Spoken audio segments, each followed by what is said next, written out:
आयुर्वेद हा फक्त वैद्यकशास्त्र नाही, तो जीवनशास्त्र आहे.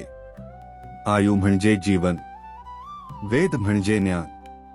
सुमारे 5000 वर्षांपूर्वी ऋषी मुनींनी याची सुरुवात केली. चरक संहिता आणि सुश्रुत संहिता हे आयुर्वेदातील 2 महत्त्वाचे ग्रंथ आहेत. आयुर्वेद सांगतो की प्रत्येक व्यक्तीचा शरीर स्वभाव 3 दोषांवर आधारलेला असतो. हे दोष म्हणजे वात, पित्त आणि कफ.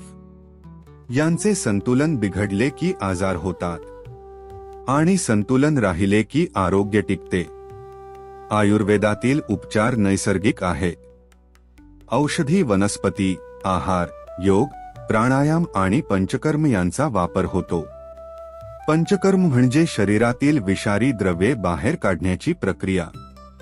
आयुर्वेदात योग्य आहार आणि दैनंदिन दिनचर्या महत्त्वाची आहे.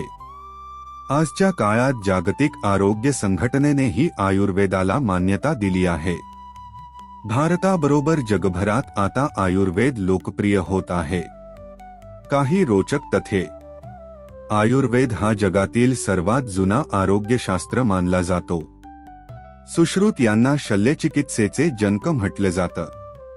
आयुर्वेद फक्त रोगोपचार नाही, तर रोगप्रतिबंधक शास्त्र आहे. आयुर्वेद म्हणजे निरोगी आणि संतुलित जीवन जगण्याचं तत्वज्ञान आहे. तुम्हाला आयुर्वेदाबद्दल अजून माहिती हवी आहे का? मग चॅनेलला सबस्क्राईब करा आणि तुमचं मत कमेंटमध्ये सांगा.